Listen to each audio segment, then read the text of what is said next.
सुनो, ये आइसोमेरिज्म है और पूरे आइसोमेरिज्म में ये पूरे 5 पार्ट है। Chain isomerism, position isomerism, metamerism, function isomerism और एक हो जाता है टोटोमेरिज्म। एक एक पॉइंट हम लोग डील करते हैं, ध्यान से सुनना।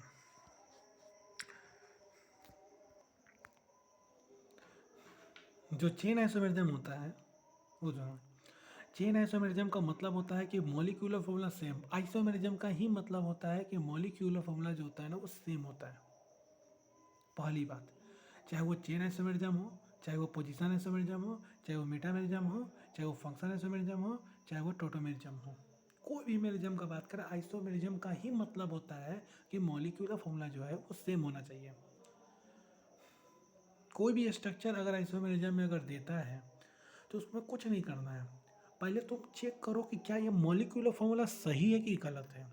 क्या इसके पास 4 कार्बन है, जैसे ये है, या इसके पास 4 कार्बन है और इसके पास 4 कार्बन है, तो पहले काउंट कर लो। हाँ सर, दोनों के पास 4 कार्बन है, चलो भाई, तो ये हमारा मॉलिक्यूलर फॉर्मूला सेम है।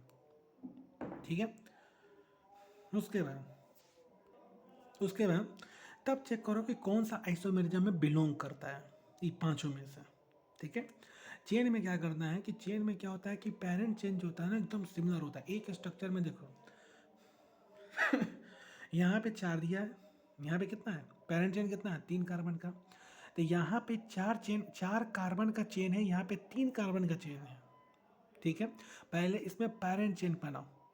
ठीक है। आईयूपीएससी में जो पेरेंट चेन बनाते थे, लॉन्गेस्ट पेरेंट चेन, आप पहले पेरेंट चेन बनाइए।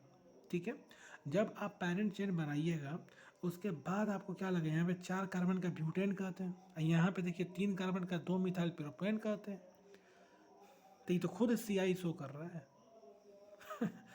ये खुद सीआई शो कर रहा है। चेन आइसोमेरिज्म का यही होता है। पोजीशन आइसोमेरिज्म में क्या हो जाता है कि अगर बात करें, जैसे तीनों का पेरेंट चेन क्या है, सेम है, तीनों का पेरेंट चेन क्या है, सेम है, तो हमने क्या बोला, मॉलिक्यूलर फॉर्मूला सेम होना चाहिए, पेरेंट चेन सेम होना चाहिए, लेकिन ग्रुप का अरेंजमेंट अलग होना चाहिए। एक 1 क्लोरो पे है, एक 2 क्लोरो पे है, देख लीजिए। तो इसको बोलते हैं पोजीशन आइसोमेरिज्म, जो हमेशा क्या करे कि ग्रुप का अरेंजमेंट अलग होता है। ठीक है। ग्रुप का अरेंजमेंट जो होता है वो अलग होता है। एक 2 क्लोरो पे लगेगा, एक 1 क्लोरो पे लगेगा, तो ग्रुप का अरेंजमेंट जो होता है वो हमेशा अलग हो जाता है। ठीक है। इसका एक मैजिक नंबर है, जानते हो क्या है? मैजिक नंबर यह है कि यदि यदि अगर मैजिक नंबर यह है कि जैसे देखो 4 है, ठीक है, क्या इस पर कोई कार्बन का ब्रांच है, नहीं है, तो क्या ये 4 और 0 लिखेंगे? क्या ये 4 और 0 होगा? 4 मतलब हो जाएगा पेरेंट चेन, 0 का मतलब होता है कोई भी कार्बन का चेन नहीं है। इसमें देखिए, इसमें हमारा 3 होगा और एक कार्बन का चेन होगा, तो क्या बता सकते हो कि ये दोनों क्या है, 40 और 31 दोनों क्या है, डिफरेंट है। तो ये जो डिफरेंट है ना, दैट इज क्या, चेन आइसोमेरिज्म को रिप्रेजेंट कर रहा है। अब आइए, ये कितना है, 3 का चेन है, हाँ सर 3 लिख दीजिए। क्या इसमें कार्बन का चेन है, कोई, सॉरी, कार्बन का कोई ब्रांच है, नहीं है ना, तो 0 लिख दीजिए। इसमें कितना का चेन है, 3 का। क्या इसमें कार्बन का ब्रांच है, कोई भी कार्बन कंटेनिंग ब्रांच है, नहीं है सर, क्लोरो है, अबे क्लोरो है, 0 होगा। क्या इन दोनों का डिजिट सेम है, हाँ सर सेम है, तो that is a position isomerism. एक मैजिक नंबर यही होता है, शॉर्ट ट्रैक, सीधे पहले मॉलिक्यूलर फॉर्मूला चेक कीजिए, फिर देखिए कार्बन, आराम से मैजिक नंबर लिखिए। पेरेंट चेन लिखना है पहले, और उसके बाद जो लिखना है ना वो कार्बन कंटेनिंग ब्रांच लिखना है। ठीक है, कार्बन कंटेनिंग ब्रांच लिखना है। तो ये हमेशा पाते हैं। अब आइए, ये तो हमारा शॉर्ट ट्रिक हो गया, आगे बढ़ते हैं मेटामेरिज्म के बारे में। मेटामेरिज्म में क्या है कि मॉलिक्यूलर फॉर्मूला जो होता है वो हमेशा सेम होता है। ठीक है। मॉलिक्यूलर फॉर्मूला जो होता है हमेशा सेम होता है। फंक्शन ग्रुप जो होता है वो सेम होता है। ठीक है। तो मेटामेरिज्म में क्या होता है, मेटामेरिज्म में क्या होता है कि जैसे आपको ये स्ट्रक्चर दिया है, पहले तो तुम इसमें कार्बन का चेक करो, क्या इसमें कार्बन हमारा दोनों में सिमिलर है कि नहीं। ठीक है। उसके बाद क्या करना है कि फंक्शन ग्रुप को क्या करो ना, पकड़ लो। पहले इसमें फंक्शन ग्रुप को पकड़ लो, ठीक है। फंक्शन ग्रुप को पहले पकड़ लो। पकड़ने के बाद क्या होता है कि इधर देखो कितना कार्बन है, 2 कार्बन, इधर कितना है, 2 कार्बन, ये 2 कार्बन, ये 2 कार्बन, टोटल कितना हो गया, 4 कार्बन। बहुत बढ़िया। इधर देख लो, इधर कितना कार्बन है, 3 कार्बन, इधर कितना कार्बन है, 1 कार्बन। तो याद रखना इधर 2 कार्बन है, इधर 2 कार्बन है, तो कितना हुआ, 2 इधर 2 इधर, 4 कार्बन हुआ। इसको पहले घेरा लगा लो, घेरा, कि भाई हमको फंक्शन ग्रुप पहले सेम होना चाहिए, ठीक है। तो ये देखिए, इधर 2 कार्बन है, इधर 2 कार्बन है, तो पहले क्या करेंगे, अब दूसरा जो स्ट्रक्चर होगा ना, इधर 3 कार्बन का होना चाहिए, इधर 1 कार्बन का। मैंने क्या बोला, डिफरेंट ग्रुप का अरेंजमेंट, मतलब कि डिफरेंट स्ट्रक्चर होना चाहिए, डिफरेंट स्ट्रक्चर होना चाहिए, ठीक है। 2 कार्बन इधर है, 2 कार्बन इधर है, तो पूरे कितने हुए, 4 कार्बन। तो इधर कितना होना चाहिए, इधर 3 हो जाएगा, इधर 1 हो जाएगा, पूरे कितने हुए, 4 कार्बन। बस अरेंजमेंट अलग होना चाहिए, सेम नहीं होना चाहिए। सेम हो गया तो आइडेंटिकल ना हो गया भैया।